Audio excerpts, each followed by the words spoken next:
Welcome back to the channel, Duelist. Sam Scalik here, and today we are here with Dominick. And what did you run?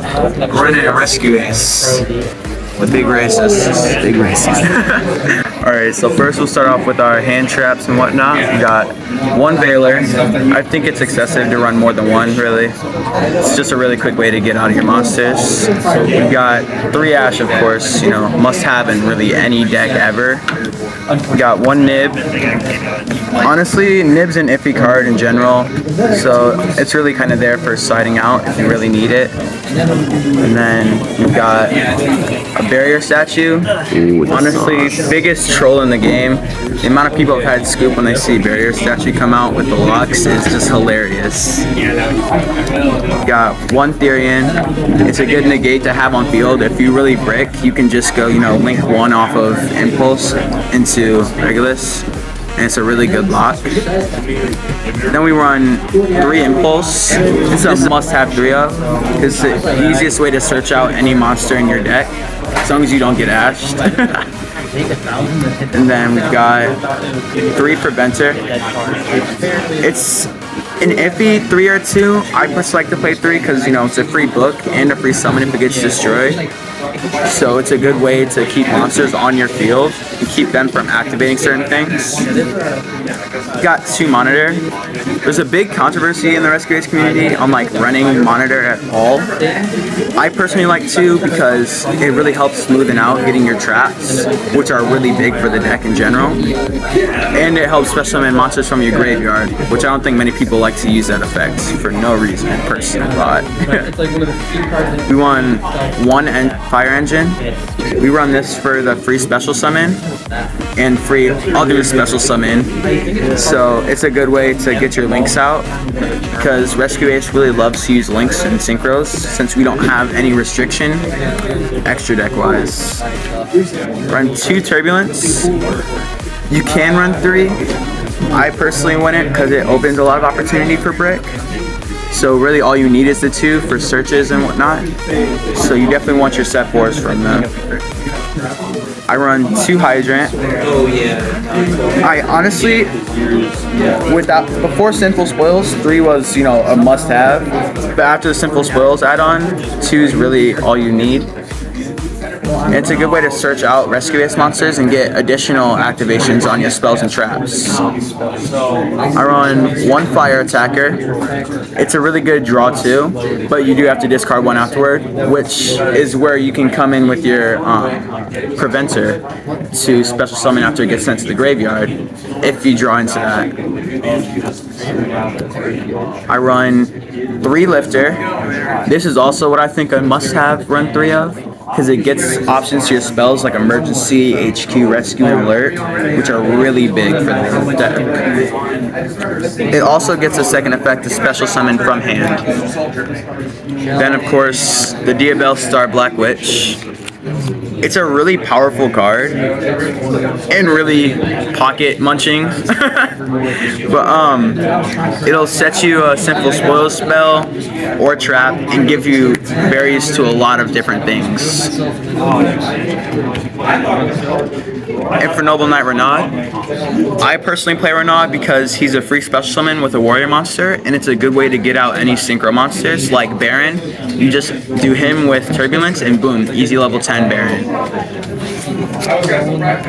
And then moving on to spells, we've got 3 Emergency, must have 3 of. Basically, it's a special summon, and then if resolved, you send 1 Rescue Ace monster from hand or field as cost, which is a really small cost for the special summon. And then it also gets a banish effect to add a trap from your graveyard to the field by banishing it. And then we run 1 HQ. It's a risky play to only have 1, but it usually pays off very well if your opponent doesn't banish it, and you should be good with only 1. Then we won 1 Alert and 1 Rescue. Rescue special summons from your graveyard, but if you control a Hydrant, then you can special summon from your opponent's graveyard, which is really good to out like Bestials. You take their banished target and you just special summon it to your field. And then Alert, normal adds a monster from your graveyard to hand, but if you control Hydrant, it'll add from deck to hand, which is a really powerful card. It's pretty much a free emergency, just without the special summon.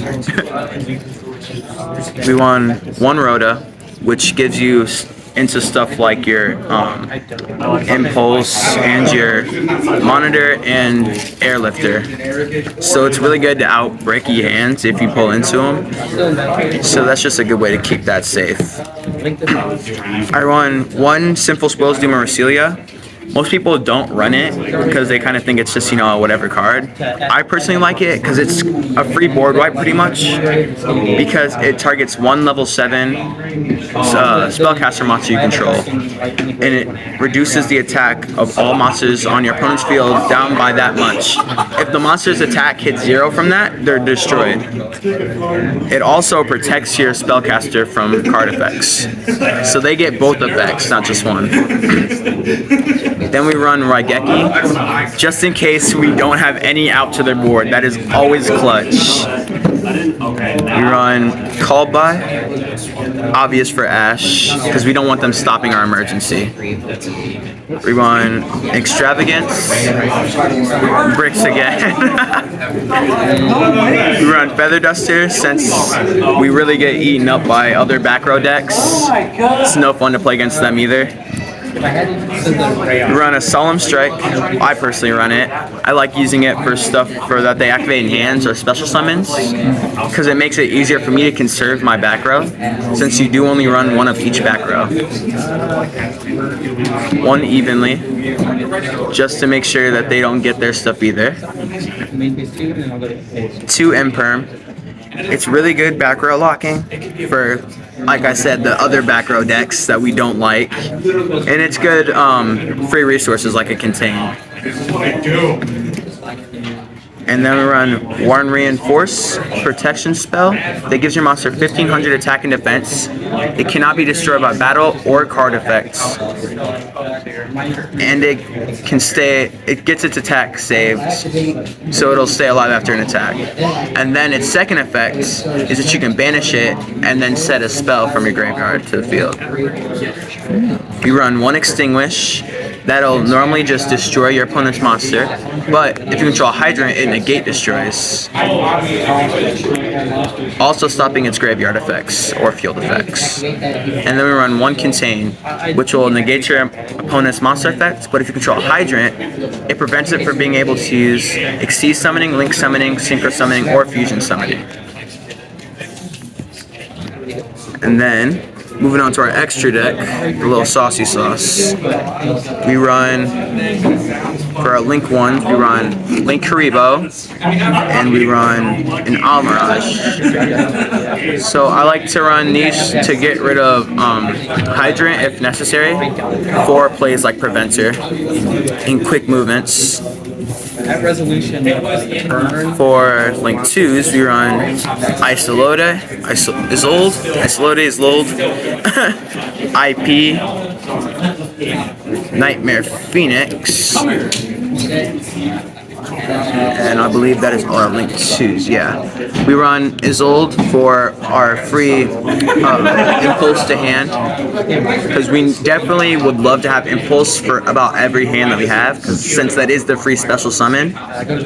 We run IP for, you know, other Link plays to make it protected from effects. And then we have Phoenix for the back row removal. And then our Link 3s are Heat Soul, Unicorn, Tryhard, and Yugioh. We run Tryhard for protection. If we don't have any other plays, I really love bringing out him because he'll give me stall for other turns. Unicorn is another removal. Z-Code is like, it's just an all-around good card for the fire archetypes. And Yugioh is also a fire, just, you know, get him out there. Our link 4s are, so Apollousa or Omni Negate. And it's really easy to use because we bring out so many monsters that we can really stack on the amount of negates that we have without much hesitation or problem.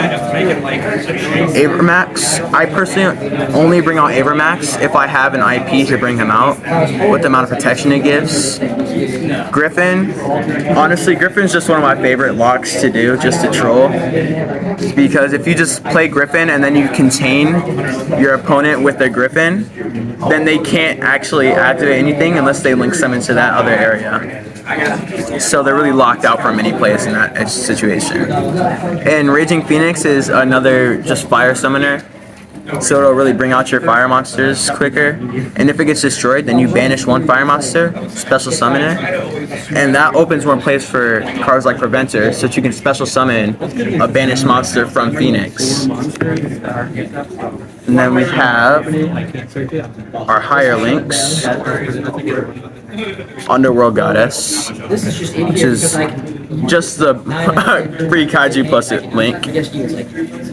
And then you've got two of our more like sided out extra deck monsters, Boral Sword and Fire Charmer. So Fire Charmer I don't bring out all too much unless I'm positive that I'll get that extra monster from my opponent. Like if they ash me, I'm gonna Fire Charmer so I can get a quick link 3 or 4 off their monster, their ash. Boral Sword is a really good way to game your opponent since it gains the attack in double swings. And then I run one Abyss Dweller, which is a really good, graveyard cutout. And then side deck, yeah, sure. We run D-Shifter, and those are 2 banishing cards. I really love playing these against any graveyard player. It's just hilarious to play against them, and it doesn't affect us too much since we have HQ. All we do is activate HQ to shuffle 4 from graveyard or banish, and then draw 1. So we really just get our resources back either way it goes. And then we run D barriers and non-fusion area. These are our special summon stoppers. This negates fusion summons, and D barrier calls what it wants to negate for the turn, which are really good shutouts for a lot of decks. And then we run, there can only be 1. Since we run a whole bunch of warriors and machines, we really just opt out which machine we want to have at a time and just link off and bring out, so it's not too much of a big deal for us. We run 3 summon limit. I personally love summon limit because it stops our opponents so much from doing any plays, and all we really need is to bring out our big monster, which isn't too hard to bring out. It only costs maybe 1 of our summons on a normal basis. And then for flu players, Iron Wall. It prevents your opponent from banishing or activating banished effects, which is just broken. And then we run 1 sphere mode just for shits and giggles. And then our new addition that we're adding to extra deck would be a Baron, provided by yours truly. And we really want our Synchro Diversity. And Baron and Borlo Savage are some of the best Omni Negate cards, with Borlo Dragon using link material as its negates, and as previous we use a bunch of link monsters. So really we're kind of just throwing them out there like hotcakes and just negating.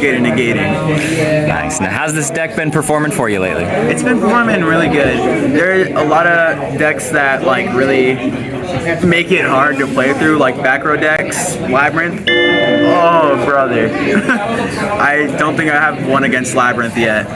It's just so hard to get to the back row. And but other than that, it's got some really good consistency in playthrough, and I think it's a really good deck. Well, man, thank you so much for being on the channel. Yeah. Glad to have your deck profile on here. Looks like you're getting ready for your next round, so good luck with that. Thank you.